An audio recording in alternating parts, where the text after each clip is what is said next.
doing deliveries in 10 minutes is just crazy. What did you think when you first heard? Was it an aha moment for you that, okay, this is going to be completely transformational for e-commerce in India? I think I was blown away when Grofers pivoted to Blinkit. First of all, that brand pivot was one of the best I have seen. In November end, standing around this bonfire outside the Zomato office, and one of us just said, it'll be so cool if we can say this Christmas Zomato comes to London. There was like silence for like 5 seconds and we just all looked at each other.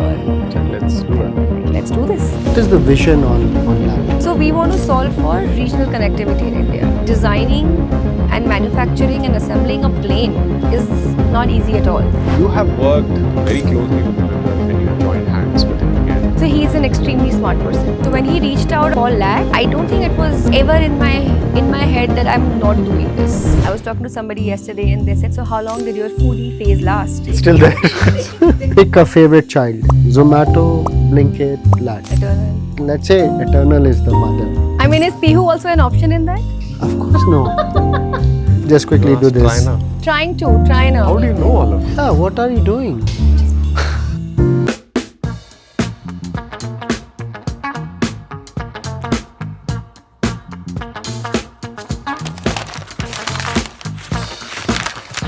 What is your best Bengali dish? What Bengali dish is your best? Best or favorite, you mean? Or favorite? Koshavansh. No, actually Posto. Posto. And so Posto in CR Park better or Kolkata better?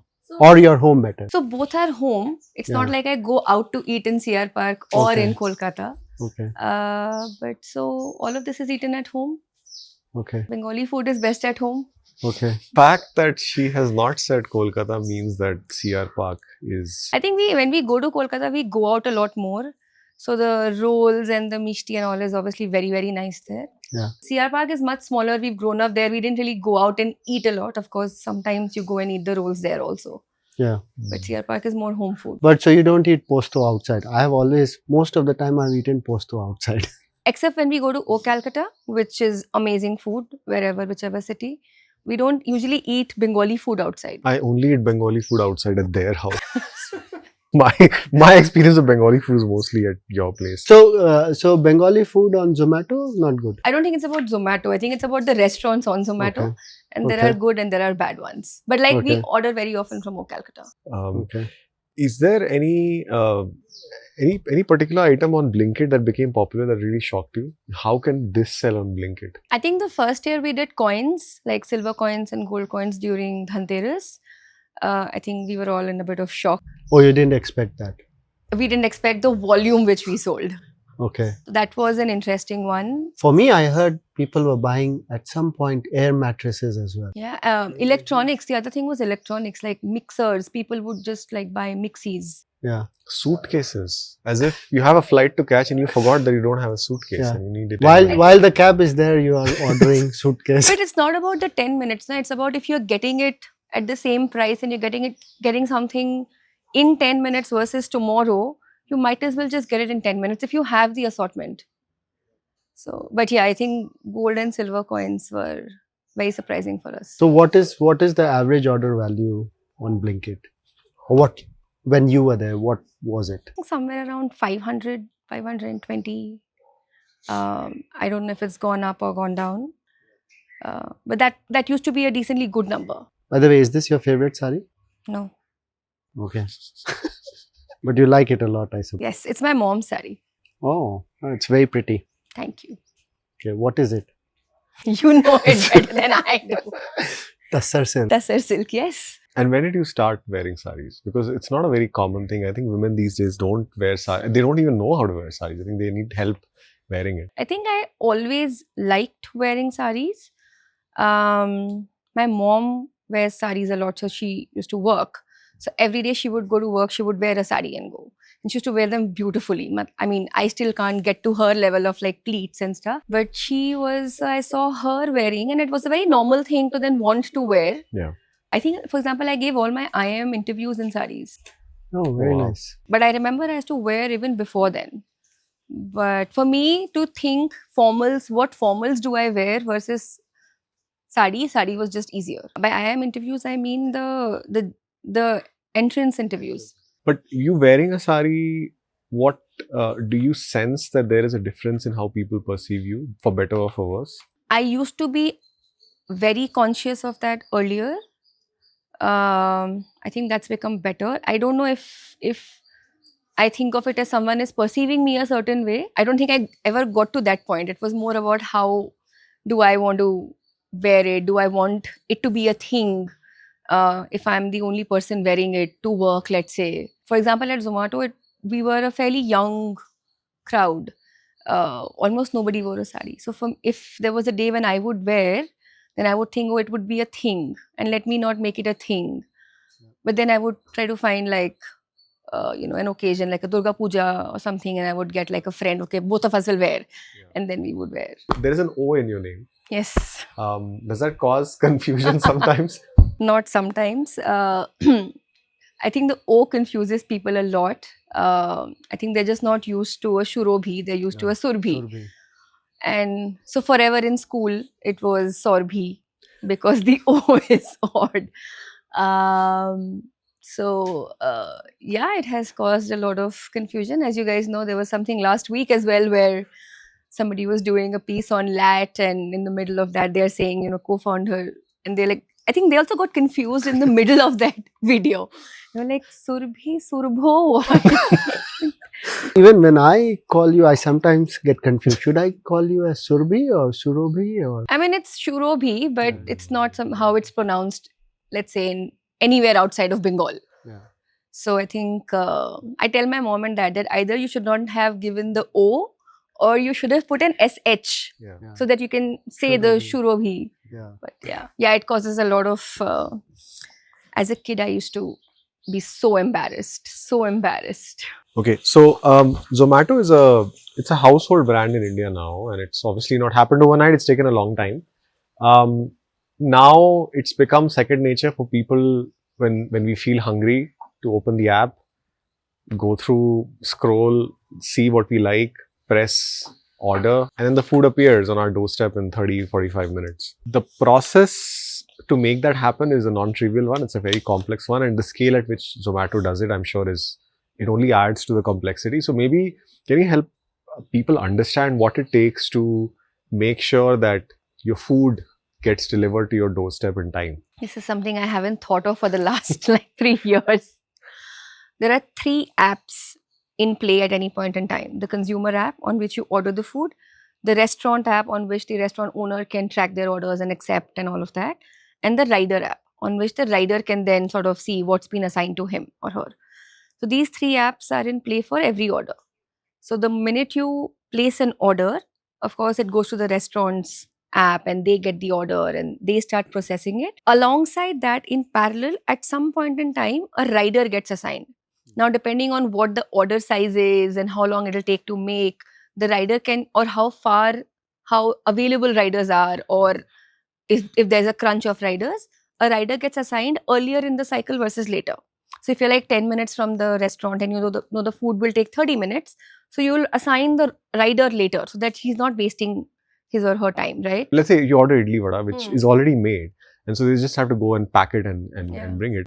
Does that also get factored in the time? Yes. So the data around quantity of food, what SKUs are being ordered, there is so much data now in the last 10 years of what, what's taken longer, what's taken, and what needs to go fresher. So I think all of that gets taken into account when assigning the rider. First of all, you don't want the rider to be coming from too far. You ideally want to find a close by rider. You also don't want the rider to get assigned and then be at the restaurant and waiting for 30 minutes for the food. Similarly, if you're ordering from very far away and you're ordering a pizza, you will get a notification which says that you're ordering from far away, the food may not be hot. Because it's going to, take 10 minutes to make, but if it's going to take 45 minutes to reach you, then it's not going to be hot maybe. So there is the time taken to make the food. Then there is the time, finding that optimal time where the rider doesn't have to wait too long, and then the food doesn't have to wait too long for the rider to come. Yes. And then there is a time to get to the doorstep. Yes. That is sounds like a very complex problem to get it. Yes. In fact, the first part, right, which is the one where you figure out, you try and anticipate. if this food is only going to take 10 minutes and the rider is 10 minutes, let's assign the rider right now. Yeah. But if we from our data can see that, it's going to take 30 minutes to get this, it's a big order or whatever, and the rider is 10 minutes away, so then either there is no point assigning that rider right now and you give that rider another order and you wait for somebody else and you see who is in the system. Maybe there is somebody 5 minutes away delivering somewhere. So you let them deliver and come and pick this. So you optimize for it, but the drivers, do they have a choice to, if you assign a driver, can the driver say no, I don't want to? I think the drivers have a choice to be active versus not active. They can switch off when they want to and all of that. Okay. And in this process with the restaurants, I'm guessing you guys would have had to invest a lot in advising the restaurant partners also on some of the best practices. For example, packaging. Packaging Food is a is big very, I've realized that over the years, it's an art, because if the food is packed well, it makes a huge difference versus everything is just put together in a just a bag, then it probably won't be this. Of course, and I think in the beginning, we used to also sort of just give out tapes. Ki tape laga lo. Right? Like this is just a there was so much spillage, and all the spillage then comes back, to customer care, and then you sort of refunding, because obviously you don't want to eat spilled food or it's just dirty or all of that. So then little things and best practices. Now packaging is, most restaurants have like very good packaging now.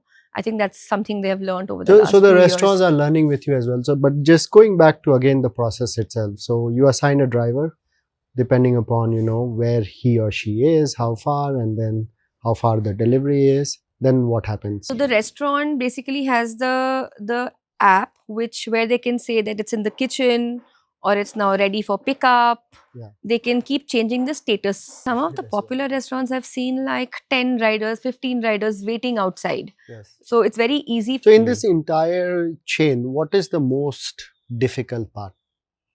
Like assigning a rider, the restaurant, probably some of the restaurants have their own, because they are serving people in the restaurant as well. So they can be busy.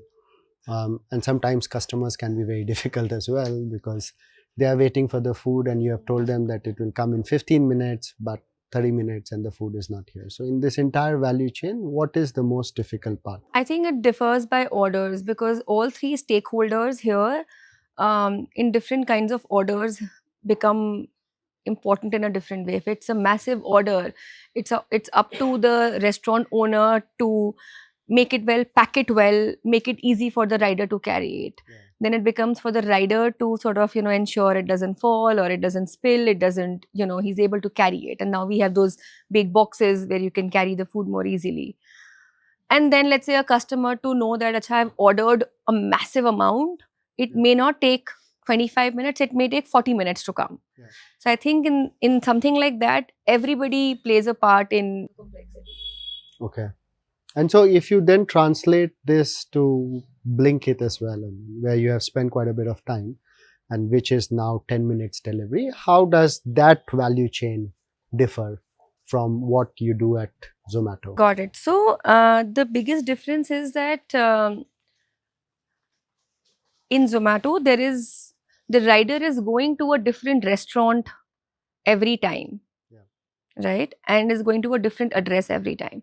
In Blinkit, they're going to a different address every time, but the pickup is from the same location. Okay. So the dark stores. The stores. So we'll have like a warehouse in the city, and then we'll have like maybe 40, 50, 60 stores, smaller stores, 3,000, 5,000, 7,000 square feet, depending on, location in the city, how many SKUs you want there.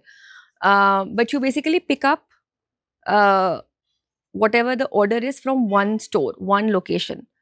And which is not more than 2 kilometers away from where you are. When you say where you are, it means where the customer is. Anyone is, yes, where the customer is. The rider is basically just doing store to address, back to store, then to another address, back to store. And when all this started, and especially with all the concerns around, drivers have to deliver it within 10 minutes, 15 minutes, how did you kind of think about it when all this was happening? So I think the drivers never see the timer, or they are never said ki jaldi karo, jaldi karo, jaldi karo. They don't see a timer like that. Let's say in Blinkit, there will be a space for the drivers to rest, wait, wait for their orders, maybe about 15, 20 drivers in every store. And that time is also used sometimes for training around these things, for drivers to interact, talk about all this. Till they pick up the order, they don't have a role to play. Somebody else is packing the order for them, and it's basically kept into slots from where the drivers pick up. Yeah.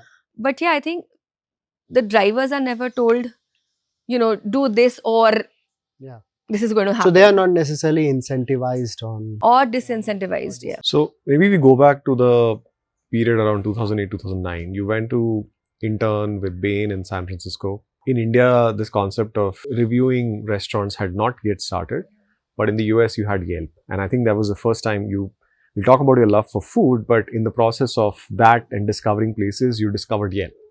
So maybe talk us through how that happened. What was that experience when you had it for the first time? You had a way to not just discover, but also understand what are the various places, restaurants, cafes that you could explore. And San Francisco obviously has a lot of such places to offer. And then what was it like when you came back and you got to know about Foodie Bay? And was that your first trip outside of India? Yes. Okay. So, of course, I already discovered this foodie side of myself by then. And I think I went to SFO with this one agenda of how many new cuisines can I try. Typically in India, we didn't have access to that many cuisines so long, that long So back. that was your objective when you went Yes. Beyond work. internship Beyond with work. let's Bain, talk about- where most of the people think, okay, I I'm need to going with. I need to get a PPO. Yeah, my whole priority and intention and objective is to get a PPO. Yours was to get a PPO and to try out. PPO can wait. Food cannot. Yeah, I was very focused on, whenever we leave work, what is the new cuisine we can try? Yeah. By the time we would leave work, I would know exactly where we are going to eat and what we are going to eat there, because I would have read through the menu and read the reviews. And SF has a good food culture, so It's got a very, And were very you good food in the culture. Bay Area or in the city? In the city. Now you will get 60% Indian food there probably, but at that time it was probably much more diverse. Yeah, I think I tried so many things. I think a bad meal is a disappointment. I want to avoid a bad meal at all costs. And it doesn't mean fancy food. It also means at home when I want to eat my next meal, we're very thoughtful about acha next kya khana hai. So don't want a bad meal. Yelp just helped me do that better, I felt. Right? Instead of going in blind, I could read through reviews. I could, look at a menu. I could be prepared for what I wanted. And maybe my experimentation was limited to the cuisine or where we are going. Maybe I was still to start experimenting with restaurant jaake khana kya hai. But that was okay. I think it was a learning curve. So what is your best, what was the best experience if you recall from those days in terms of food?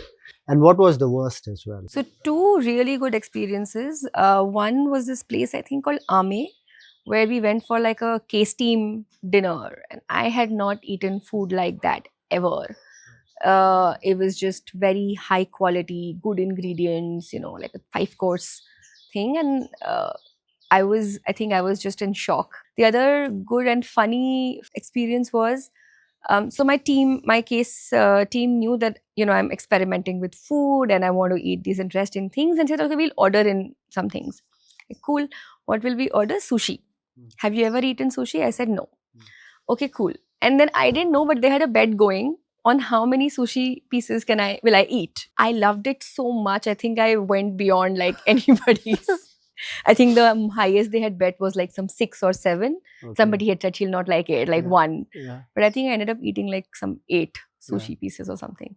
So I think that was also I had never eaten sushi. By the way, with Surobhi, my first meeting was also at a very fancy place. This was in Delhi. Indian accent? Indian accent. It is, I think it's the fanciest restaurant that I've been to in India. Yes. I don't think I haven't been to any. No, it's yeah. Really, I don't know if it's still there. It is in a different location now. It is really high-end, really expensive. Yes. And the things that she and her better half ordered there. I remember there was a duck Yes. paratha. Yes, the duck kulcha. Duck kulcha. You tried duck kulcha? No, I did not. I did not. I was just looking at what they were ordering, and I never even heard of such thing. In a way, it's been part of your life story, even at Zomato. So from you came back, you joined Bain, and then you eventually ended up at Zomato as one of the early employees. And Zomato was a very small setup. What role has experimentation played in life? Because it seems like it's something that you've continued till today as well. It's part of your reinvention process. I was talking to somebody yesterday and they said, so how long did your foodie phase last? It's still there. Actually, it's very interesting. I am otherwise sometimes an overthinker, but when it comes to these kind of things, I don't overthink. I think it's a little bit of gut and spontaneity. I don't think of it as experimentation, but maybe it is. It's not like I'm consciously experimenting or something. It is just what my gut tells The me. reason I asked that is because the theme of these discussions that we have is revamp, which is you aim to reinvent yourself. It's change is the only constant, and you have to keep reinventing with the times, and that's true more today than ever before. And it seems like, looking at your life story, experimentation is critical to doing that reinvention, Yes. because it's only if you increase the surface area of the things that you try Yeah. that you get an idea of what is it that I might want to do next. Actually, in my head, experiment is a slightly frivolous word. When it comes to food, yes. When it comes to hobbies, yes. Experiment, because you also experiment with the idea of taking away what you like and, giving up what you did not like in your experiment. So, okay, I tried this food and I didn't like it. Maybe not, but maybe I'll try it in some other place. I think with respect to work, and I don't like the word career, with respect to work or what I'm doing at that point in time, I don't go into it thinking कि experiment कर लेते हैं, अच्छा लगा तो ठीक है. Yeah. I don't think I do that. I think I pick it up with conviction, and then I'll see it through to whatever time I want to see it through. But that decision to pick it up is a gut call. Yeah. Of course, gut is informed by multiple intangible things, but it's still a spontaneous gut call. But you do think through before deciding what you want to do, and once you decide, then you kind of spend a whole lot of time, effort, and making sure that works. I don't do a pros and cons. I very rarely.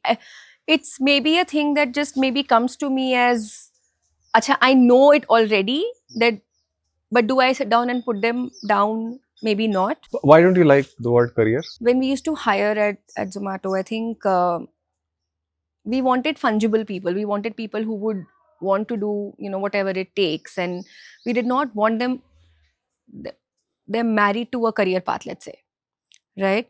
I feel great careers or great work, lives are an outcome of the good work you do, and not because you had entered into a field thinking this is what I'm going to do for the next 10, 20 years. So I think when you think about a career, it's a very proactively, this is what I'm going to do for the next 5, 10, 15, 20 years of my life. And I think then, even when that doesn't work, you don't think of it as sunk cost. I think it's just something people get stuck to. So career by choice, by definition, means something thought through and built over a period of time. But when you get into something, you do think that you'll stay there for. But that's not career; it's life. So I think what comes to mind when I hear that is, when we were in business school, we knew going in that, for example, you went to investment banking, 3 years analyst, 3 years associate, and 10, 12 years you get to MD, and similarly in consulting. But what different happens titles. if in year 2 you don't like it? Are you going to be able to get over that decision, thought of, plan of that I had to be here for the next 10 years, versus saying I don't like it in year 2, so maybe something else? Yeah. Then it's not career, it's life. So in your case, something like that, not that you didn't like your work at Bain, but there was a pull, I think. Pankaj, who was one of the co-founders of Zomato, was at the time Foodie Bay, and I think they were going to different restaurants and talking to the restaurant owners, you're taking pictures of the menu, etc. And you accompanied him to taste food. So you were the food connoisseur who was going around, I think it was Gurgaon, back in the day, when you would be going around with Pankaj, you would talk commercials and you will be tasting food. What is that experience like, and any funny anecdotes or some I think he sort of indoctrinated you into sales and what that is going to look like. So maybe we can talk about that as well. I had gotten to know about Foodie Bay from a common friend of ours who was my batchmate in IIMA. So I came back from internship after having gone through this whole Yelp experience, and then I see there's this foodiebay.com, right? And it was so cool.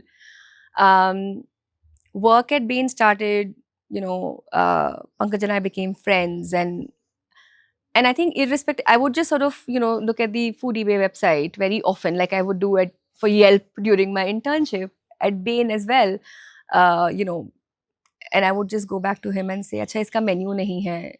I think you've got the timings wrong here." Just, content. And Pankaj was already doing this foodie bay thing. Yes, he had taken an LOA from Bain and he was doing this with Dippy.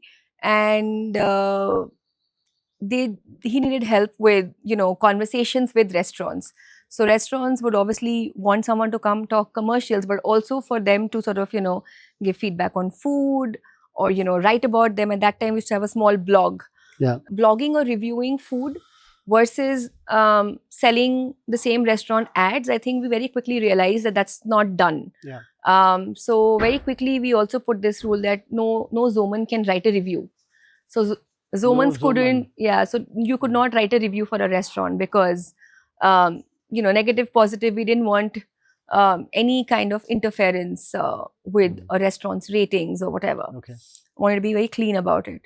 But yeah, at that time we had a blog. I used to go and taste. How did you kind of then decide? Because Pankaj wanted you to come on board for quite a long time, but you didn't decide for quite some time whether you wanted to join. So how did that happen? And once you joined, did reality meet your expectations? Yes.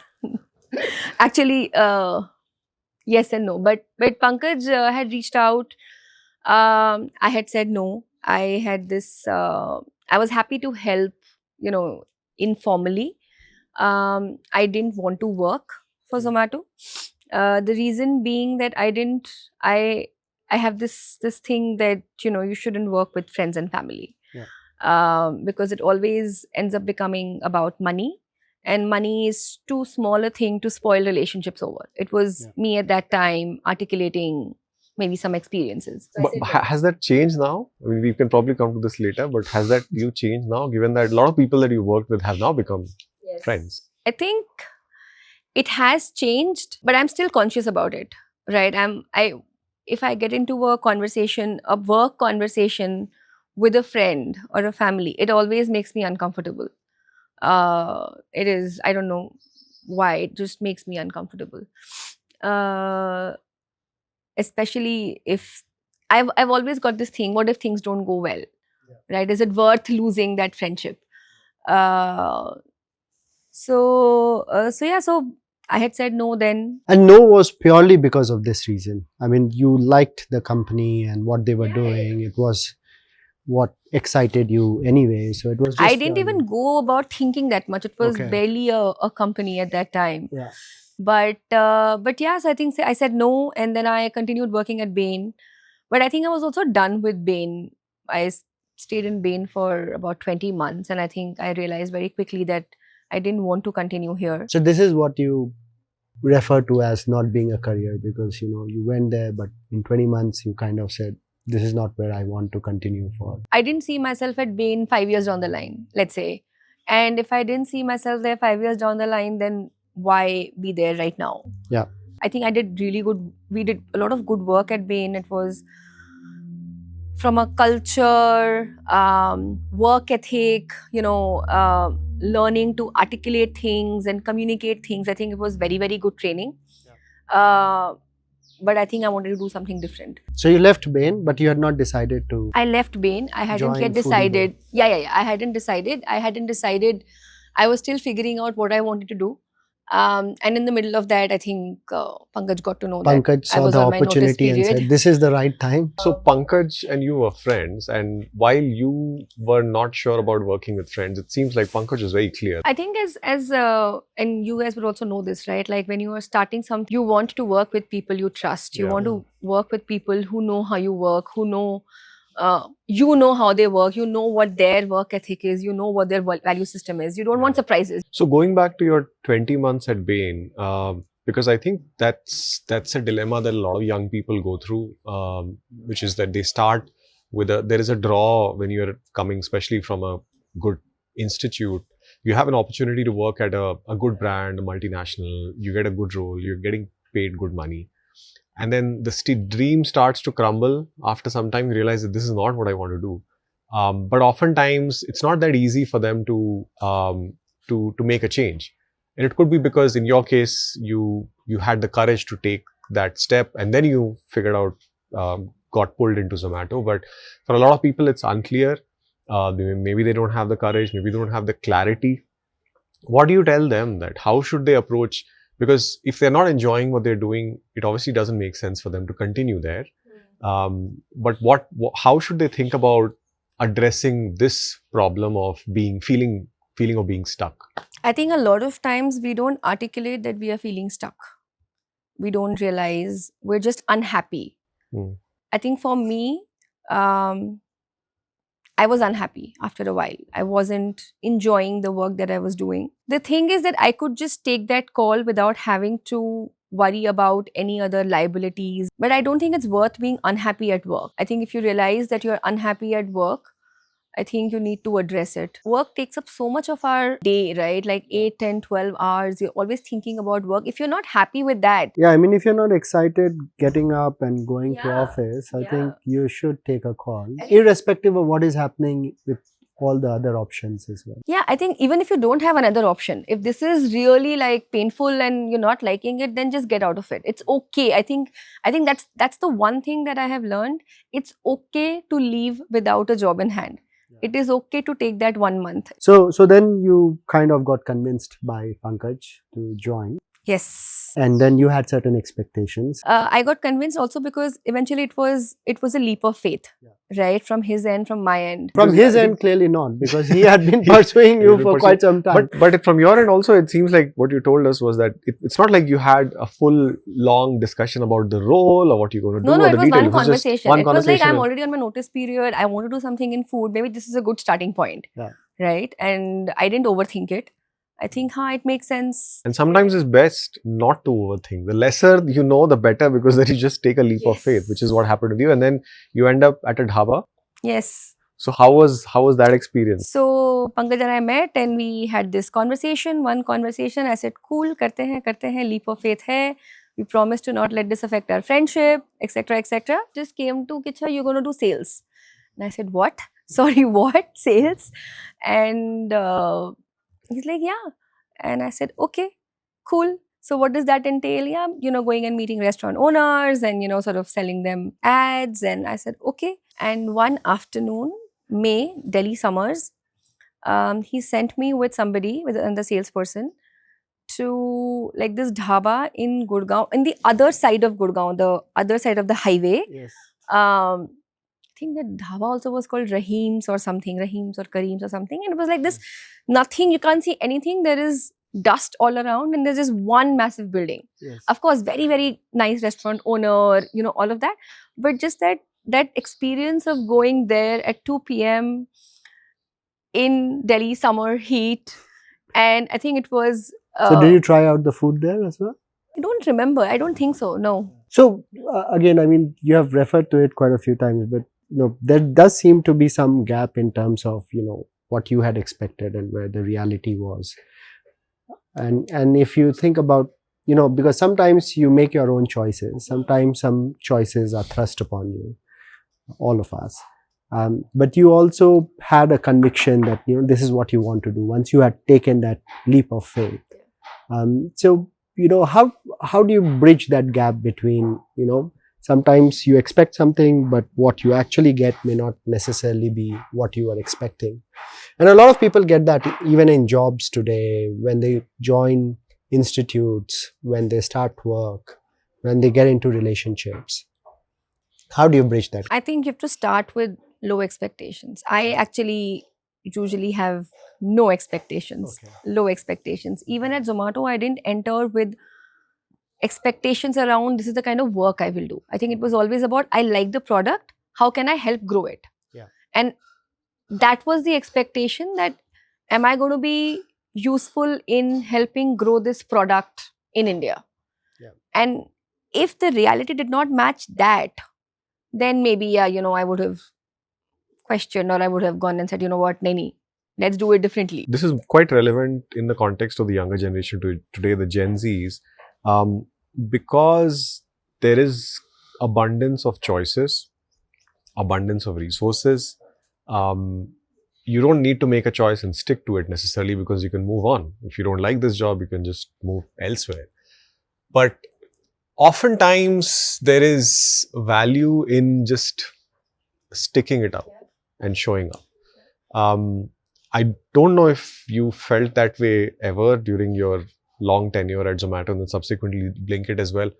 But what are your thoughts, particularly because you are working, you have and you continue to work with a lot of young people, even at LAT. What have you seen in their attitude, and what is your recommendation when it comes to oftentimes them not liking things and then saying that, okay, I'm done with this, I want to move on? I think not just LAT, I see it with my daughter. Daughter is Gen Alpha, so that's even... I think even with them, I think there are some things that you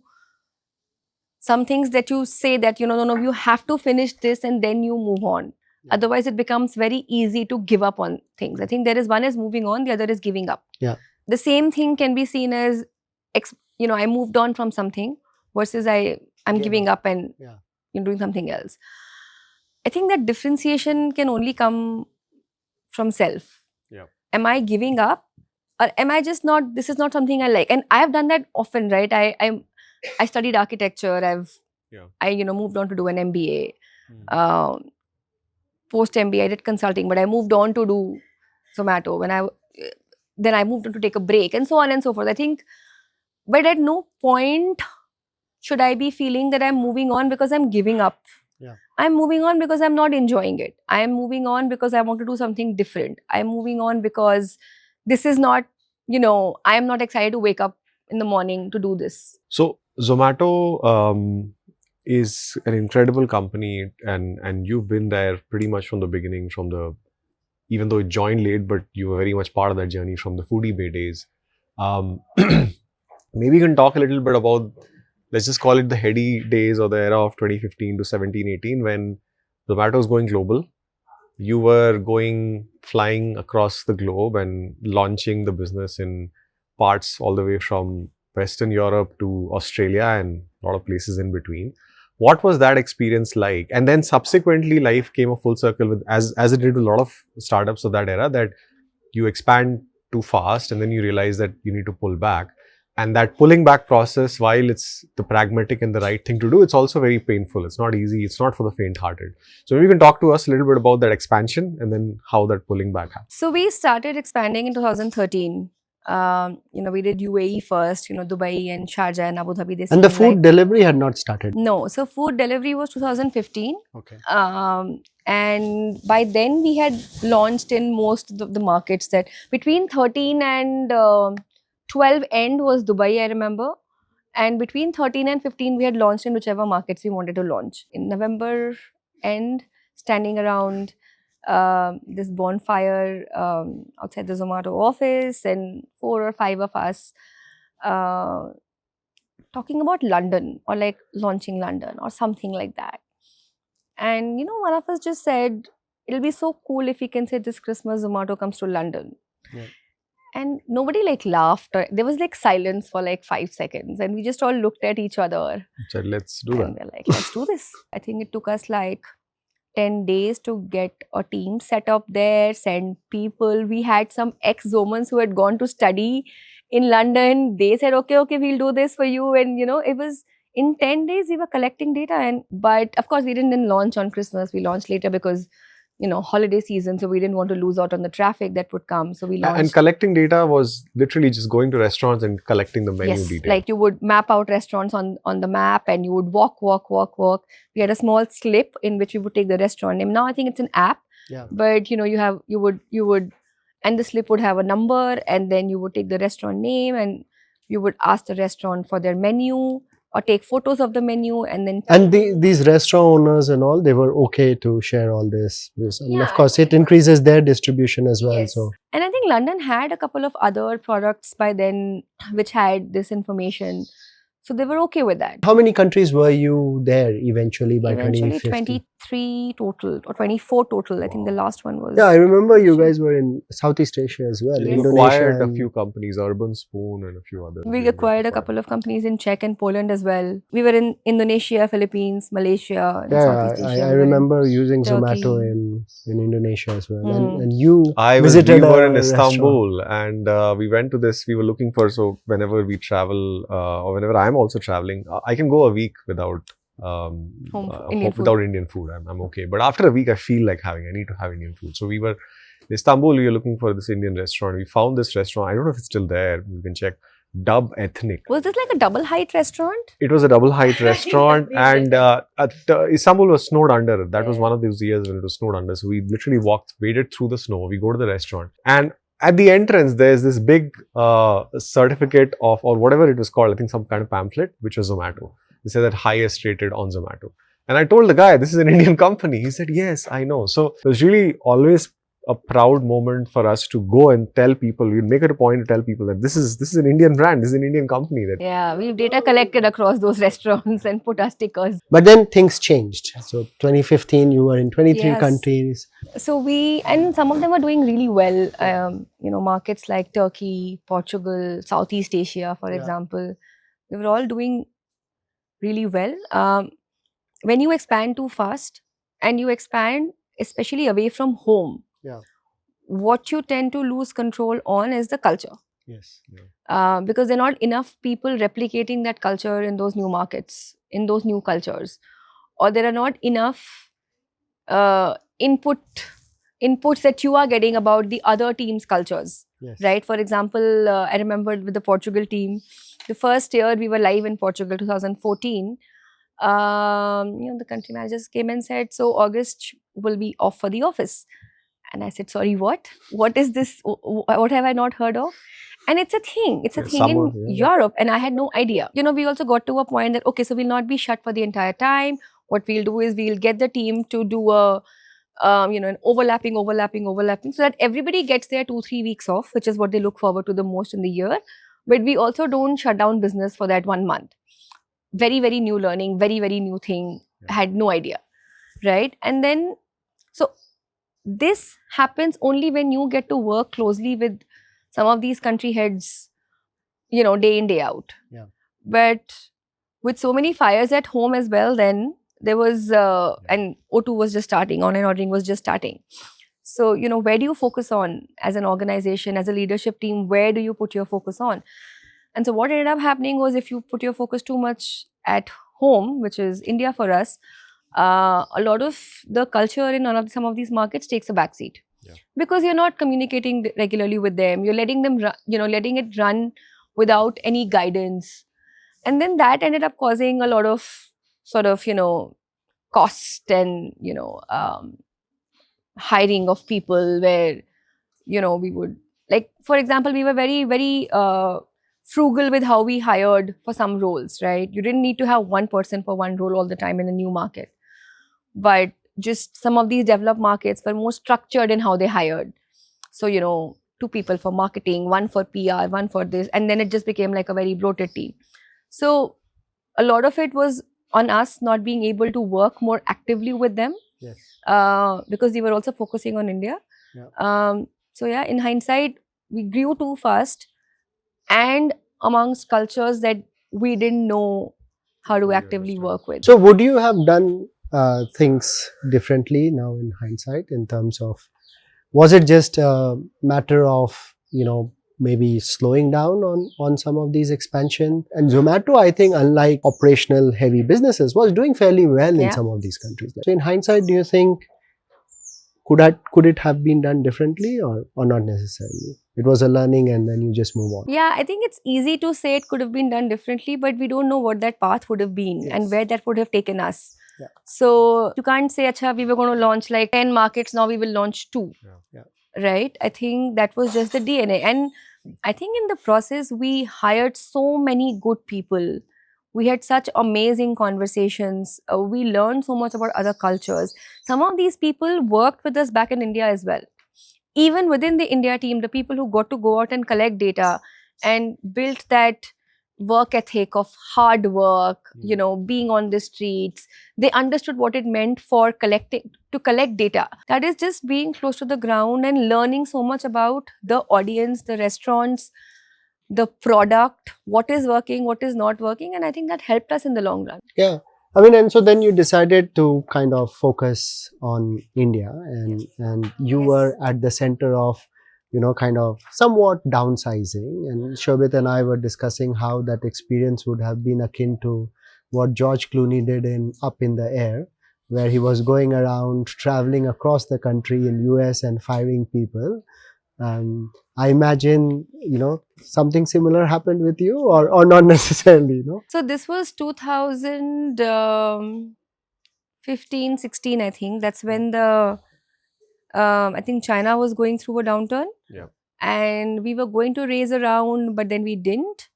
And we'd already, spent a lot in anticipation, let's say, of that money coming in. Spend a lot means, launch markets, you do something, you want to move, have a big team now, let's say in Indonesia, you want to move to a slightly And the food bigger- delivery had started by then. In India, yes. But not anywhere else. No, food. So we also realized that it's not only are we not raising funds, but we have a certain, and we were always a profitable company. Yeah. Content was a profitable business Yes. wherever you go, whichever market, Yeah. right? We were profitable always. And then O2 happened. And Yes. then we were like, okay, so this needs money because there's logistics, you need to hire people, you need Yeah. to build this product. Asset-heavy model. It is an asset heavy model. And so then where do you focus your resources on? And resources meant people as well as money, right? Where do you spend that money? And it was less about cutting down the burn, but it was also about where do you focus? Yeah. Now, if you're not going to focus on some of these markets, then why keep them? Why continue with them? So we actually did this exercise of figuring out where do we still want to be? Where do we have a higher chance of success versus not, But I remember at that time we'd got into a burn of I think about $9 or $10 million, and Per annum or per month? per month, Okay. which was massive for us. We had never been in that. Yeah. We were always a profitable company, never having to think. And Surobhi, just to be clear, content, by content you mean more the information about the restaurant, the discovery, the top of the funnel. Yes. You can find out restaurants, you can go through and see the menu, etc., the rating, reviews, and so on. So that's content, and that would help you build the traffic, and that was the word. So content would lead to traffic. Traffic would lead to engagement. Engagement would lead to more content. Yeah. So ratings, reviews, likes, photographs, etc. So that was the primary flywheel, and then of course sales was an add-on to that flywheel. When you have more traffic, you're able to show better results to restaurants. Correct. So even if they're advertising with you, you're able to show them a higher ROI. Yeah. So that was sort of the discovery business model. Mm. And that was always a profitable business model for us. It wasn't very asset heavy. You collected data, you kept the data, we ensured that the data was always fresh. Yeah. So every 3 months we would do a complete round of the city. Young people, I'm sure, who are fascinated, and now it's an Instagram generation where food has found a new avenue to reach out to the masses in new and creative ways. People who are interested in food and are thinking about building a career in food, and who are not necessarily chefs or restaurateurs, but they want to use technology for food. Given your experience with Zomato, and of course there are others like Swiggy and so on, that category some people might say is quite saturated. So if someone is thinking about building a career in food, do you have any tips or any kind of framework that you would advise that you should think of it this way? I think food has multiple avenues in terms of a career. The restaurant business is a very difficult business. We learned that over years, and massive respect for all restaurant owners. Just running a restaurant is not easy because of this whole Instagram generation, because of good food now being a lot more accessible, people trying out a lot of good food. There is this massive industry of pop-ups. I don't know if you guys have read about it, been to any of them. People hosting people at their homes, but like better than restaurant quality food, like the best restaurant quality food at home. Yeah. So I went for this one in Bangalore. It was Asian food. But it was so well done. It So was someone will come and do a pop-up at home. no. So you go to their home and they have a sit down for like 10 or 12 people. They invite 10 people. Oh. Or you And pay this for it was, as well. yes, and You this was pay for it Sichuan as well. food, and it's not cheap. But that experience, and I've heard of so many of these examples now. Especially during Um, COVID times. Even in Southeast Asia, we had in Singapore, when COVID happened and then things started to open up a little bit, and when you could go around and meet people, they started a lot of these home cooked food culture. Yeah, and it's like 10 or 12 people, and people you won't know. So it's you're sitting at a communal table. There is obviously talk about context and history and why certain dishes or why certain wines or whatever, but so well done, and they're premium pricing, which means that you do like 6 to 8 of them in the month, and you are set in terms of whatever your monthly income needs to be. And you save a lot on real estate, I suppose. Yeah, but the point is that there is this conscious move towards better food, better quality ingredients, more evolved taste buds.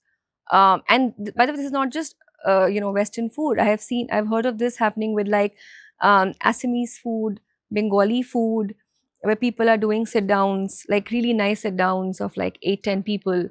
Um, Per head pricing is anywhere between 2 to 5,000. Oh, Yeah. that sounds really interesting. So these are some of the avenues, but just generally in the food tech world, I suppose there would be quite a few opportunities for the younger crowd. Let's say if someone is wanting to start a company, what should they be looking at? Can I say like not look at food? You can. It's a tough sector. It is evolving. Even in India, it's becoming a lot more non-fragmented.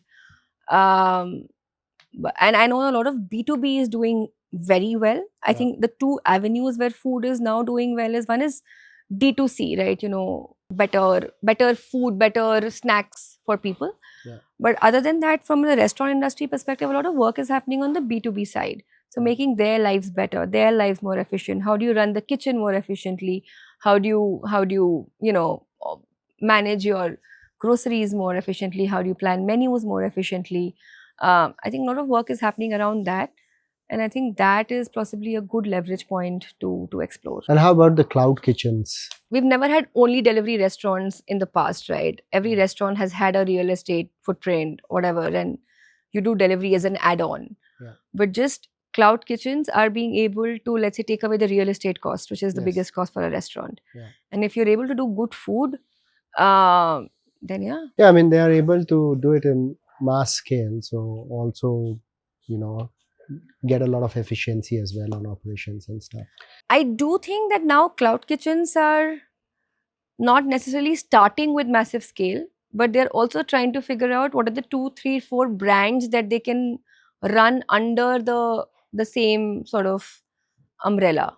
I think efficiencies and scale you'll get to, that's what makes you profitable and your margins higher and all of that.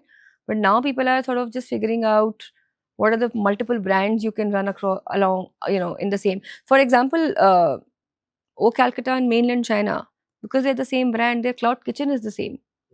They may not, they're very different food, so maybe they're not, leveraging each other's, or there's not too much of an overlap in terms of people or cooking or whatever.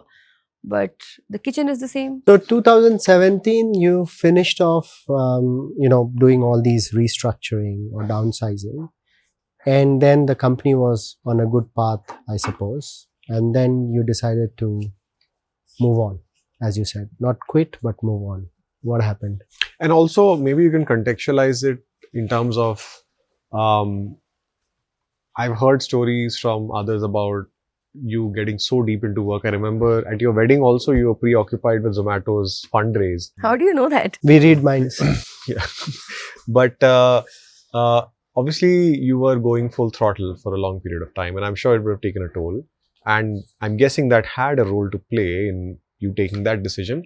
What would you tell your younger self, and what is your advice for the younger people who are just going full tilt for that long, and what they should do differently? Just take care of your health. So yes, so you're right.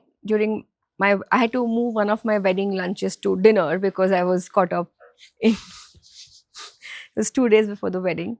But I had to move it to being a dinner because I couldn't make it back for lunch. So you told all your guests, okay, you're waiting for lunch, but now let's meet for Yeah, dinner.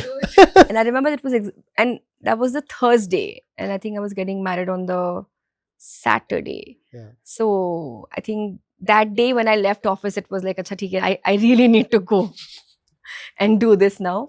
What you're saying, right? All in, full throttle. I loved it. Yep. It was me. It was what I woke up for every morning.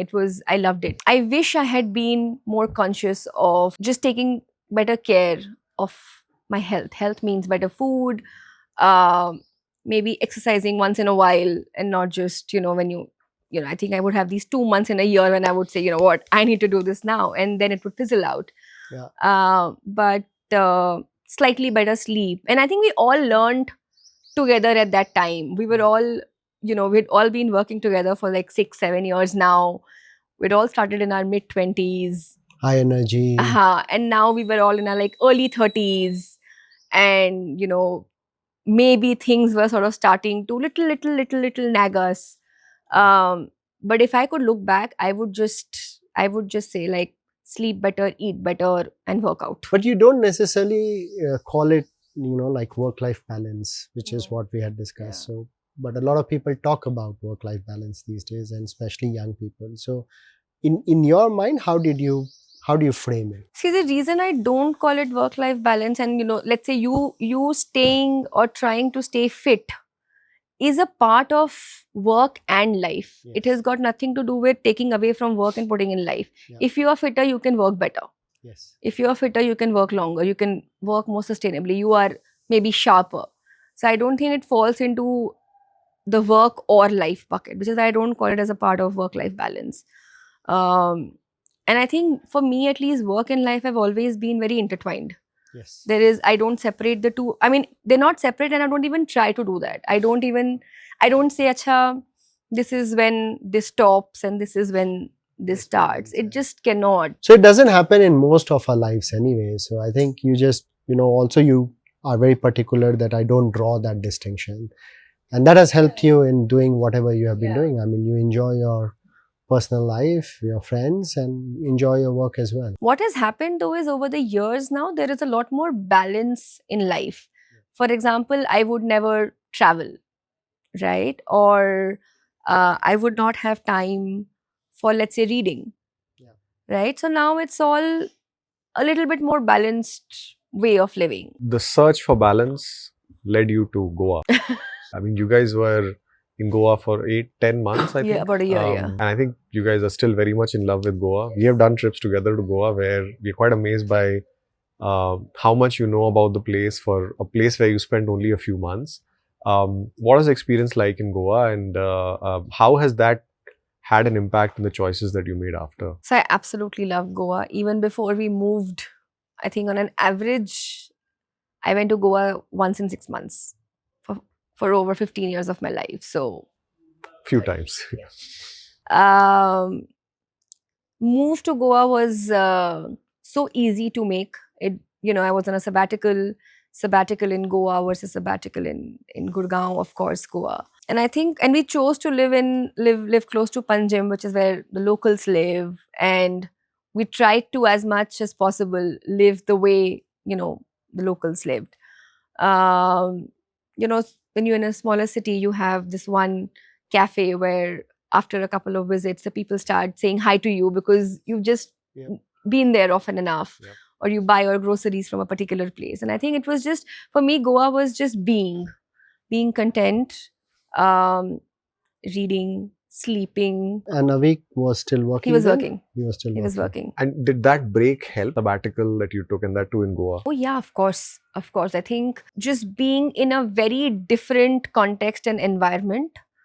And I remember that I had this choice that, I could come back once a week to do like trainings and inductions at Zomato. I think there was a time when, and I felt like maybe I just don't even want to do that. I just want a complete break. and I want to see where does this take me. So I think obviously health became better. I was sleeping better eventually. The trick is to find that level of contentment and that level of good quality sleep while you are also working. Yeah. Right now, it was happening in a mutually exclusive way. By the way, I mean, your husband Avik is also a big foodie. I think Yes. he has introduced us to several cuisines, and he is also very particular about. He might be more particular than I am. Yeah, we have seen him getting disappointed if we have ended up in a wrong restaurant or bad food. So during COVID, he started baking almond biscotti. Yeah. And he would get a few biscottis. For every biscotti that he would get, there are 10 that he would throw. Yeah. Because he thought they were not good. And Yeah. we would tell, including Surobhi, we would tell him that please, if you have to throw it Just in our give it house. to us. We will use it. We will have it. It's good enough for us. Like the Yes. good chefs, they try out all these food Yeah. and they are not happy with those food quality, and then Yeah, he's a perfectionist that way. But I used to, after I learned the first time he's done this, I think I would be around when those are When he's getting about to made. throw. Please throw it here. Okay, don't throw. The burnt bits, the whatever bits, we like them still. But on the sabbatical, Surabhi, you had mentioned before that there is, you, unlike a lot of other people we know, you got the best out of sabbatical. And in your mind, you were like, I don't have a timeline to this sabbatical, Yes. which helped, because a lot of people, when they think about sabbatical, they're like, okay, let me take 3 months off, or let me take 6 months off. But you were like, no, I don't want to put any pressure on me. So how should people think about sabbatical if they are going for that? So for me, the reason I did not do a timed sabbatical was because I didn't want to start on day one and think I'm X number of days away from this ending. That's a different kind of pressure altogether, yeah. Yes. And then that pressure is, okay, so if this is ending, then okay, I have so much time to do, look at all my hobbies and, read and like sleep and then figure out what I'm doing next for work. I didn't want that. Yeah. I know a lot of people have told me this, that I don't know how you do it or how you've done it. It is not easy, but it comes very easily to me to take that break. But a fun one. And then it rubbed on your husband a week as well. And then we did the Europe trip. And then you guys decide to move to Europe. We actually first decided to travel to Europe. We did Yeah. 100 days of Europe Okay. as a trip. So we did Wow. 100 days in Europe. And this was before COVID. Just before COVID, so we got really lucky. 2019, June to October is when we did this. We would just plan like 4 weeks at a time. And then once the 4 weeks, so the first 4 weeks were planned, and then we would just take one week at a time. Maybe you should also give some tips, because not a lot of people have done that 100 days in Europe kind of trip. And a lot of young couples would be excited to know how did you guys enjoy and manage and plan that. So we had a budget and keep our baggage as minimal as possible. So very few clothes, very few belongings. We didn't even buy things from these places. A lot of people buy, mementos, because when you go to, so we don't have mementos because we didn't want to buy heavy things. Yeah. So we just bought postcards everywhere. Those are our sort of mementos. We didn't decide to do countries. We decided to do cities. So we said, it's not like we want to cover a certain number of countries. We want to do parts of Europe well. Yeah. I mean, Iceland was amazing. Slovenia, which is so underrated, was so beautiful and so cheap. I remember a meal with both of us having a glass of wine and a proper meal was like 11 euros in Slovenia. And that is so cheap and so affordable. So I think it exposed us to amazing food. It exposed us to new ways of living. In some places, we saw that people were working so hard, but they were also enjoying what they did.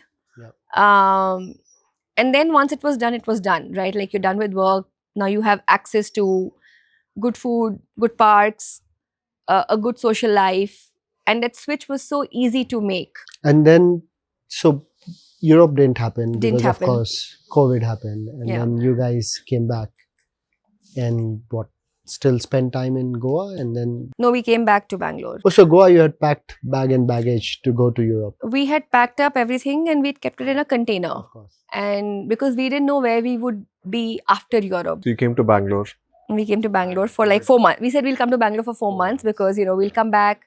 Of course, visa was running out after the 100 days. So, but we had decided that we'll try and see if we can move to Europe. So Yeah. coming to quick commerce wars. Quick commerce wars.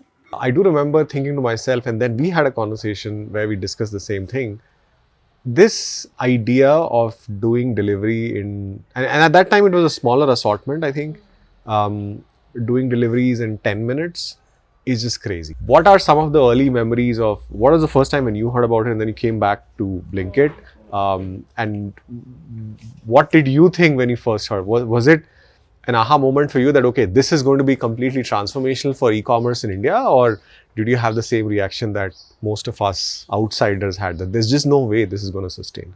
I think I was blown away when Grofers pivoted to Blinkit. First of all, that brand pivot was one of the best I have seen. I So think Blinkit was Grofers before. it was Grofers, and then Grofers had started trying out this quick delivery thing within their brand. And Grofers also is an interesting story because Albi was Zomato. Yes. He left to start Grofers. Grofers initially, I think, was grocery delivery primarily, and then they changed to Blinkit. Yes. And they pivoted the business model, and then they said, you know what, I think that's what they said, that Grofers is not the name. I think they wanted a different name for this 10-minute, just to sit better in the audience's mind. And that's when Blinkit happened. And I think yesterday or day before yesterday was exactly 4 years since that happened. 2021 December, I think that was happening. So by the time you joined again Zomato, Zomato had already acquired? No. Zomato acquired Blinkit later. Okay. 2022 August, September, I think. So the pivot had happened. Blinkit was an app. Blinkit was doing 10-minute grocery delivery. I remember ordering somewhere in Feb, March, and I had been ordering, and I remember Avik's mom was at home and she was pleasantly surprised with the quality of fruits or something that came from Blinkit. Yeah. And she just said to me, why don't you Blinkit it? And she used it as a verb. And I was like, oh my God, it's not even been 3 months since this name change and pivot. And, we're already using it as a verb. And it felt right. It didn't feel odd. So your mother-in-law gets the credit of creating this verb. Yeah? So I think it was always an interesting model. Yeah. I never thought of it as, like what you were saying, it's not a need, it's just a want. But to be fair, also in other countries it has not done well. 10 minutes grocery delivery anywhere else in Asia or even in US has not done as well as it does here. I think every country is different. I think even simple things like what did we do before this happened? You would have somebody go down to the Kirana store and buy it, or you would go down to the store and buy it, right? Where would you park? Where would you, would you, in Bangalore, going to a shop for us on the back road is like 30 minutes gone, right? So it just makes sense in this context. Would it work in a different context? Maybe in a different way. So I can't, just maybe say that this will work in this country. Yeah, you can't generalize it. And that's why it didn't work. I mean, what you're saying is a different model of this could work in various places. Yes, even within Bangalore, there would be areas where we would not have a store in the beginning, right? Let's say the absolute center of the city where maybe real estate is too expensive or whatever, you would not maybe have a store to begin with. You want to find density. This is a behavior change moment for the consumers, similar to what Apple did with its iPhone. I think the general behavior of consumer has changed significantly, as Shobhit was mentioning. Now people order things on the run, on the go, rather than thinking about it. Has that happened across the country, or is it more still focused around more tier 1, tier 2? It's happened and happening across the country. I don't remember how many cities we are now in, but I think tier 2, tier 3, enough orders coming in a day. And I think it's changing behavior there as well. I think at some point you launched toys, Yes. which grew really fast, and it just makes sense because it's only when you have to go for a kid's birthday party you realize you need to buy some toys for the kid, and you haven't done that. It's always last minute. Always last minute. Always. And it was just a very thoughtful, astute thing to do. But today, you'd be hard pressed to think of a thing that you can't get delivered in 10 minutes. How has that assortment exploded over the years? So I think we were we did it very consciously. We started off as grocery delivery and grocery. When I say grocery, I also mean like dairy and bread and all of that, right? The daily use cases things, right? And those happened in 10 minutes, and that's because also Grofers was good at that, right? Yeah. That kind of assortment. We did it very consciously. We said, you know what, there are going to be these new age categories which are going to be brought in onto the platform.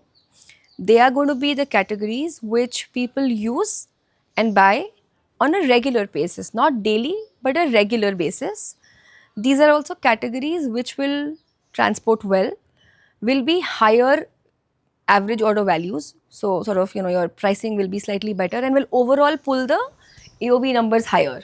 Yeah. These are things that people will sometimes need last minute, but even if you don't need it last minute, you will build a behavior where you don't no longer think of Blinkit for toys when it's last minute. You, in any case, when you're thinking of toys, you will see what's on Blinkit. Yeah. Right? So it was done, there were separate teams, new categories was a thing. For example, toys, like you said, last minute, but massive assortment along with that, like wrapping papers, even things like sticker books for kids or coloring books for kids. Those were just like in the same context. Beauty was another category, right? Like, and beauty is easier to transport, right? They're smaller pieces, but of course difficult to maintain and store, and pilferage is higher and all of that. So, I mean, all these categories don't necessarily lend themselves to that 10 minutes delivery. Like yesterday, we were ordering some stuff, and I was happy that it was coming in 20 minutes. It's a commerce app. It's no longer, I don't think we're differentiating as much as what's coming in 10 versus not. When we started these though, we also very clear that the demand for toys or let's say beauty or electronics is not going to be the same as ordering doodh every day. Right? So you may not need to have this assortment in every store, because for some of these, people don't care if it comes in 10 or 20 or 30. Exactly. And it's of course expensive to have that much, assortment and inventory everywhere. So some of these categories, we put them into one store, and for them, the radius was slightly bigger. Yes. And that one store would cater to, let's say, audience worth 3 or 4 stores. And for some of these, even now when you will order, you will sometimes see that something's coming in 10, something's coming in 25.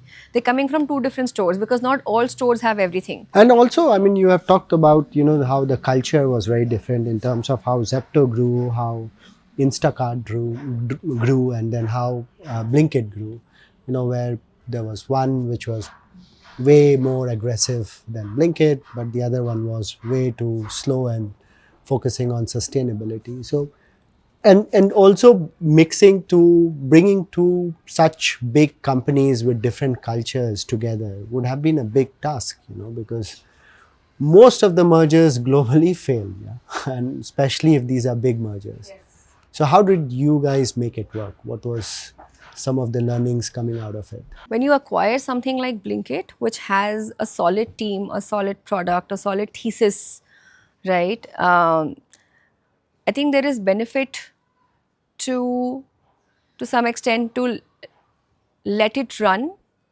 the way it was being run, with meaningful maybe interventions, right? There was a lot of, I think people went from Zomato to Blinkit, Blinkit to Zomato, and that cultural sort of mixing happened very, very easily. So if somebody at Blinkit was feeling like they couldn't figure out a particular thing in the bigger eternal universe, there was always somebody from Zomato who'd been around but was in Blinkit, but could get that done. Very, very small example, but I think that those kind of things helped. But I think the acquisition wasn't like, okay, now come and we're going to run your business. Yeah.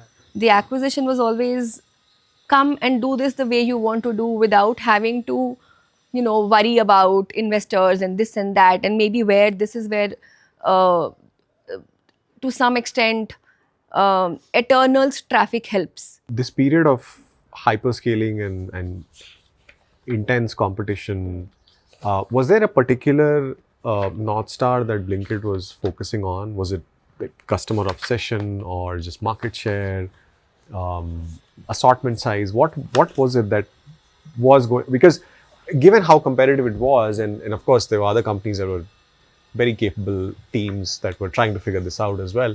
I think it would have been challenging for you guys to say that we'll do everything and we'll beat everyone at everything. So you would have had to pick certain things that you wanted to win at. What were those things, or was that the model? Look, things like customer obsession, those were the obvious ones. Those weren't like a separate track being run or a program being run that, you know what, we have to be customer friendly or customer first. That was always the case. There was a lot of focus on the inputs. So you want assortment. So you want a variety of things, you know, in your stores. You always want this variety of things to be available, right? So availability, right? You want rider availability, right? So a lot of these things are in your control, but these are just metrics you track every day in depth. So Blinkit was one of those businesses where you look at data, and especially how input is leading to output, like day in, day out. Just that data stack and analysis would have taken so many years to build, right? Like for every category, subcategory, every store, you would know assortment percentage kya fill rate hai, availability kya fill rate hai, right? Which is crazy. You could go down to the SKU level and say ki, you know, and then you could decide ki do you want to do a fulfillment once a day, twice a day, once in 2 days, once a week. And how, I mean, because now you have this new technology, AI, everyone talks about it, you know, how is that changing this sector? And are there opportunities at the intersection of what Blinkit does or what Zepto does and AI? Of course, you guys or Blinkit would be using AI in various form and shape.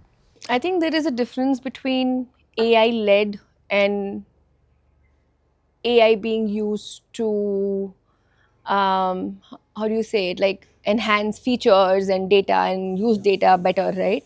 I think the latter is already happening quite a bit, right? And of course, I was seeing the other day that you could do, like, you could look at recipes and then you could figure out what you need and then order them and you know, things like that. Or I'm sure there are a lot of ways to use AI. I think it'll be interesting to see if there are AI-led quick commerce companies in the future, right? Or AI native quick commerce companies. Yeah. But this verticalization is definitely happening. It's an obvious question in our minds. People know of Deepinder Goyal as the founder of Zomato, and he's built a generational company, and we feel that food is a category where the upside is as close to uncapped as it gets, because everyone eats food, everyone has at least 2-3 meals a day. You multiply that by the population, it's a very large market, and I'm sure Zomato and others have barely scratched the surface. So there's massive upside to that. You have worked very closely with Deepinder for a long period of time, and you have joined hands with him again. What has your experience been, and what led to you going back and working with him again? There must be multiple strong reasons for that. So I think my first stint at Zomato was one of those stints where, you know, we never thought I will leave, right? There was no scenario where I was leaving. It wasn't even a thing. And I remember both Deepi and I being like, "Acha, ye karna hai kya?" "Acha, haan, karna hai." Are you still in that mode? Yes, I still want to take a break. I think we've always worked well together. So he's an extremely smart person. He's always 10 steps ahead of you. He's somebody who invests in himself.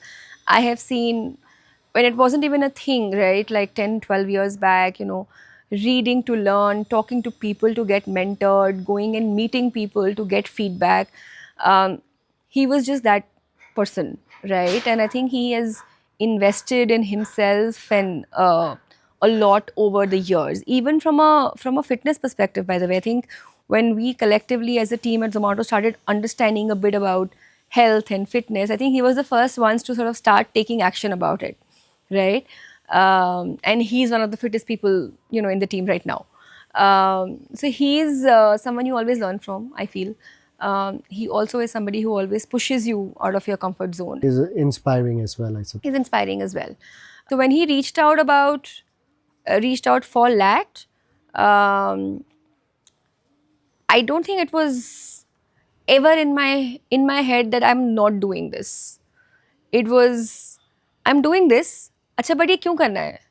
अच्छा, why aerospace? Why? What is the opportunity you thinking?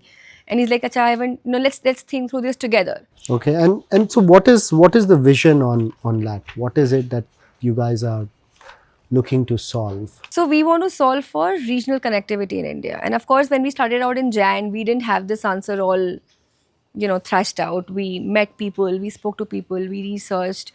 We've been reading a lot of these aerospace books, and one of the first. And after the recent incident with everything we went through with Indigo and all, I'm sure it would have strengthened your conviction. This is a big problem to be solved. But it's a different problem. I think that's more how do you run these operations problem. Our hypothesis is that in tier 2, tier 3, tier 4 cities and towns in India, people are very used to road and railways travel, right? They don't have access to air travel, which is seamless. I mean, air travel in any case is not seamless. I mean, you spend 7 hours door to door, even if it's a 1-hour flight anywhere. You leave like 3 hours earlier. In Bangalore, you take 2 hours to get to the airport, and so on and so forth. So we want to solve for regional connectivity to enable the masses of India to be able to move better and faster. Now, one of my beliefs is that as India, develops further, there is a need for more centers of power, for lack of a better phrase, but, cities where people move to for education or work. Right now, we have Delhi, Bombay, Bangalore, and, to some extent, let's say Hyderabad, Pune, Chennai is upcoming. But how do you make like 10 more Punes and Hyderabad's or 20 more, right? So I think India needs to go through this a little bit of decongestion, de-urbanization, to move away from some of the bigger cities which are sort of bursting at their seams. Yeah, which is very essential, because any of the countries you see which is as large or bigger than India, China, US, you have so many centers. So many centers. Tier 2, tier 3, tier 4 cities doing so well, and they have their own ecosystem as well, and which is what you would want to enable in India too. That cannot happen without access to air travel. Because you've got to get there fast, you've got to get there easily, you've got to get there seamlessly. But this is a big problem, and generally when you think about aerospace, you have so many stakeholders, you have government, you have aircraft manufacturers, you have supply chain, you have fuel, you have pricing, so many things to think about. And it's very good that you guys have already embarked on this journey, but how do you kind of bring it together in your head that as much as motivated you guys are, it is a huge problem to solve, and where you have to work with multiple people, you have to enable the ecosystem. It's not like a food delivery where you can work in a one dimension and solve that problem. This is like multi-dimensional problem in itself. I know people say that, but I was thinking about this today morning as well. Eternal's taken 17 years to get here. Right? We didn't start off thinking this is what we were going to be in 17 years. Of course, different problem statements, maybe much smaller scale. In aerospace, yes, it is a massive problem statement. It is also a very time-taking problem statement, right? Designing and manufacturing and assembling a plane is not easy at all. But that doesn't mean that we have to only think of what we'll get to in 10 years or 7 years, right? I think that's the biggest, I feel like that's the biggest fallacy, that in aerospace, when you say plane banayenge, it's like, oh, it's a 10-year thing. But that doesn't mean that we're starting to do things in the 9th year, right? There is always something to be done in the next 3 months, in the next 3 weeks, right? And if you're able to keep that vision that we are eventually moving towards a 9-seater hybrid powertrain civil aircraft to move the masses of India, which means it needs to be also economically viable. You sort of start figuring out what do you need to do for it right now. And what do we need to do for it right now is first build a good team, right? Um, a lot of the design work doesn't happen in India. There are some HAL and AL kind of institutes which do some of the design work, but you don't get aircraft designers, for example, in India very easily, right? We want to hire software people, robotics people, right? Not as easily available. You cannot put a job description on the newspaper or all these sites and get people to apply for it. Yeah, and the good thing is that when I speak to people, let's say in the Europe or in the US, a lot of these people who've been wanting to come back to India, but haven't had a choice till now, haven't had an option of what do I do when I come back, right? I think that is a good sort of funnel for us. But you build a team, you look at what technology you want to start proving to yourself. So on that, you have not done this before. You have been in a very different line of work, and you have to now, to realize this vision, however long it takes, you have to attract people who are the experts, who know what needs to be done and how. You have to work with them, you have to motivate them, inspire them, push them. How do you do that when you yourself are not the expert? What is that process of asking the right questions to make sure you're making the right decisions, rather than because if I put myself, and maybe Sreejan as well, in your position, I can imagine that oftentimes when a robotics expert comes and says this is going to take 6 months, and I would want to counter and say that why can't we do this in a month? What does that process of asking the right questions look like?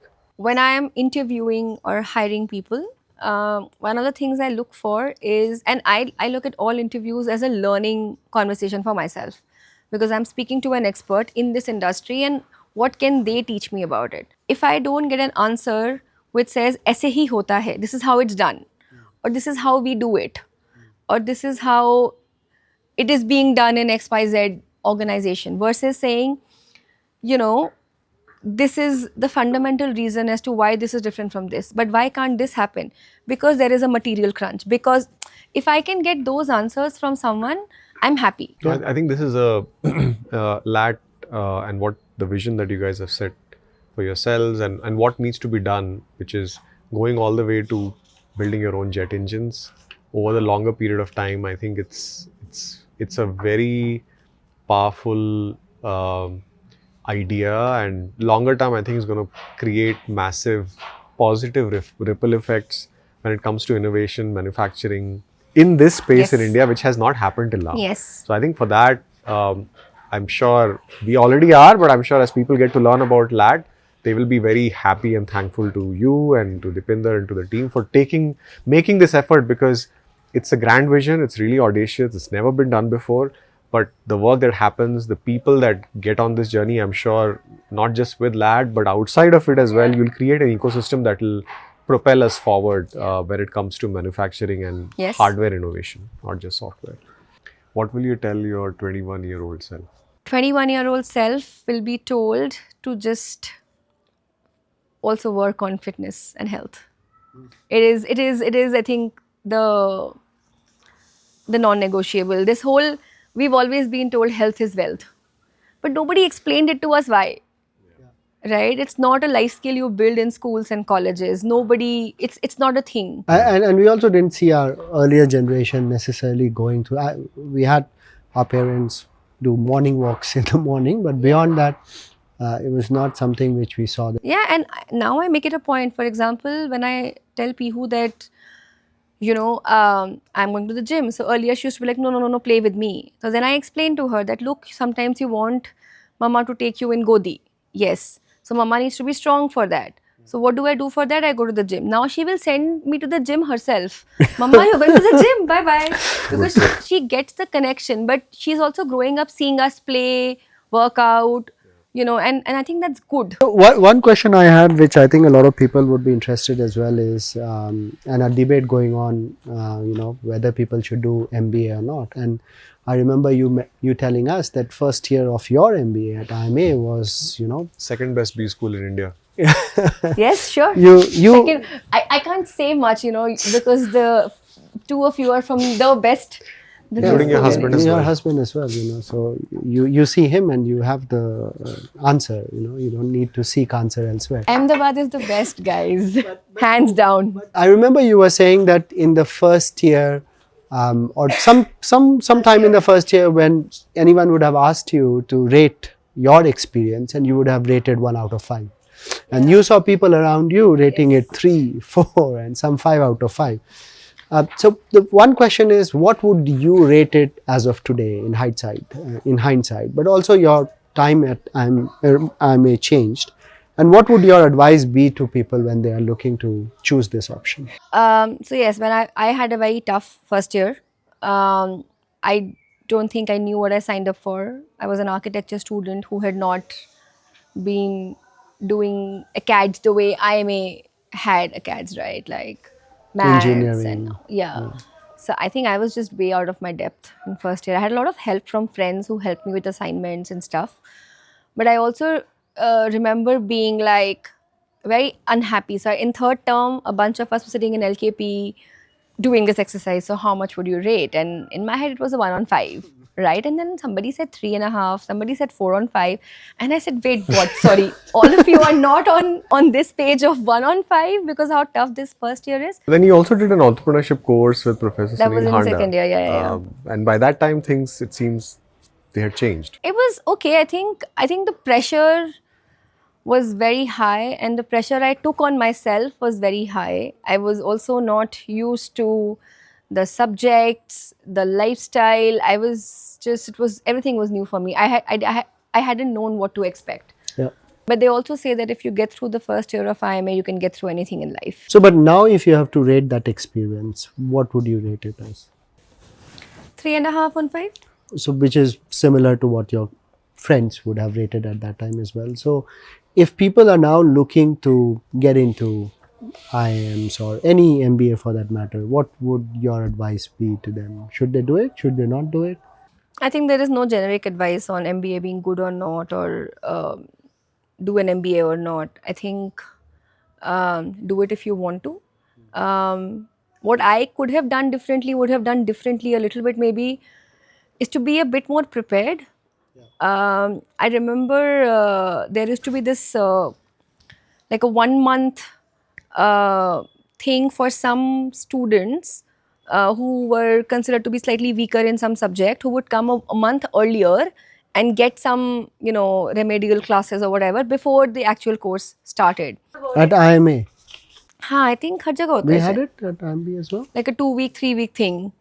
And I had hoped that I would be put into that maths wala course so that I can at least learn some things and start.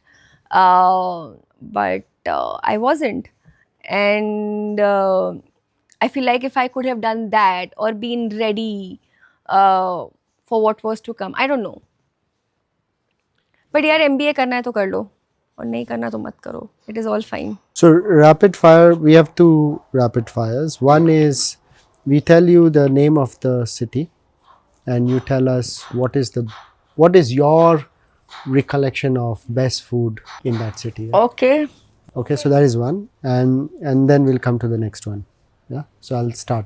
So Delhi. Butter chicken. And chaat. What in chaat? What kind? Aloo tikki or Papri chaat. And golgappe. Suji wale golgappe. suji wale golgappe? Goa. Fish or a prawn curry with a rava fry. What is a rava fry? Basically a fish which is covered in suji and rava and fried, but that combination is amazing. Okay. Barcelona.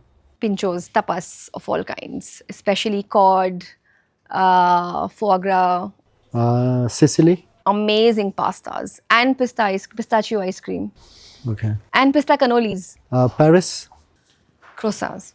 Best croissants in Paris. Best croissant in Paris, actually, I don't remember. But the best I've eaten is actually in Bangalore. Dijon, Dijon. not in Bangalore. Bangalore. Meghna biryani. That's really good. Kolkata. The rolls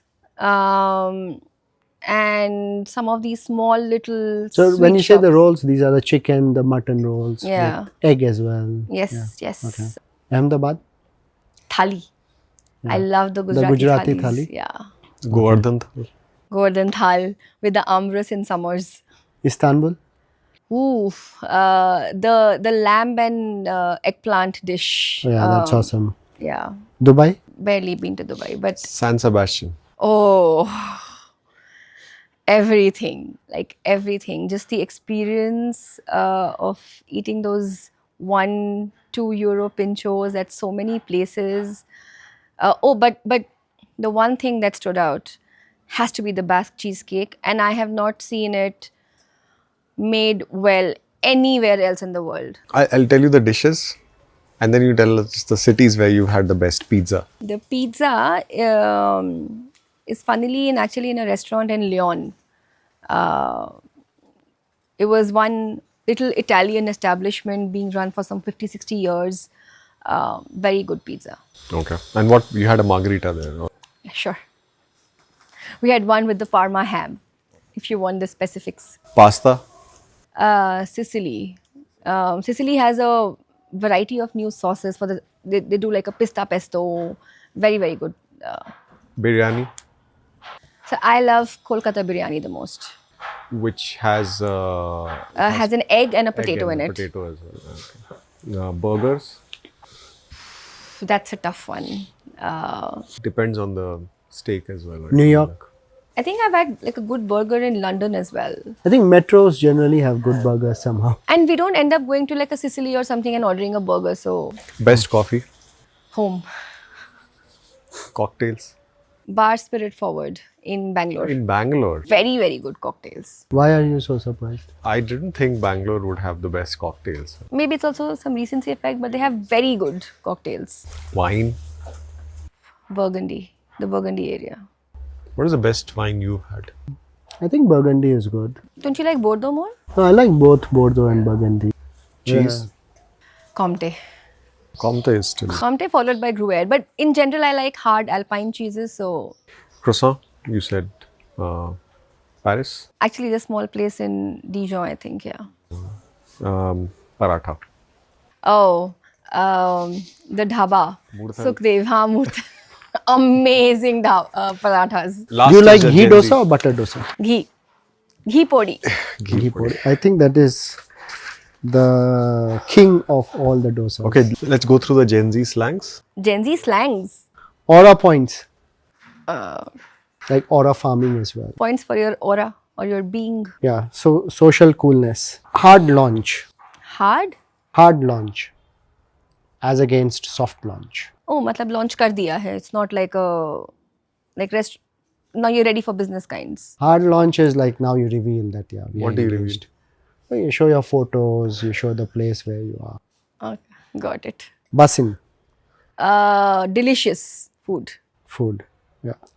Tripping. Tripping on something like something is very cool, nice. So you're tripping on it. Tripping is no, that is actually dramatic opposite of what it's acting weird, wrong. Oh, okay. Sus. Suspicious. Okay, good. How do you know this? Ghost.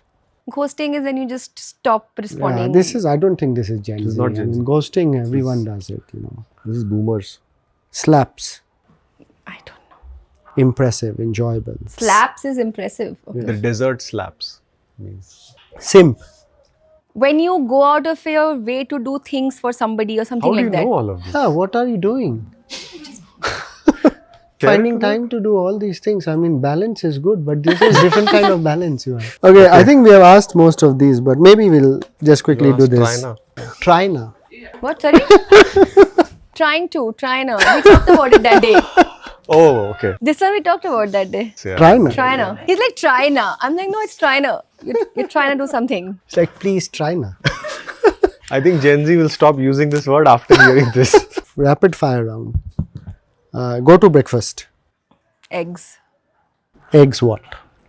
Benedict. I would love it, but it can't be a go-to breakfast. Turkish eggs. Okay, most bizarre dish you have tried. Chicken feet Chicken feet. in China. You have had chicken feet. Go to comfort food. Khichdi, Favorite restaurant in Bangalore. Naru, Navu and Lupa. Sorry, This the is 3. 1 or 3? 3. Okay. I don't think this is the right question. Goa or Delhi? Goa or anywhere, hands down Goa. Okay. Or Bangalore? Goa. Pick a favorite child. Zomato, Blinkit, Lat. Eternal. Okay. Eternal is both Zomato and Blinkit. But let's say Eternal is the mother. I mean, is Pihu also an option in that? Of course, no. We won't make you take hard decisions. No, I don't do favorites, but of course, I mean, Zomato is what I saw This was like a real child for you. part of me. Yeah, Coffee, matcha, or chai person? I've never had matcha. Never? Ever? I think once actually, yeah, but coffee. Unless sometimes I'm in the mood for like a really strong adrak chai, and a week is not around to make the amazing coffee. Otherwise, coffee. Okay, that's it. Thanks, Surobhi. Awesome.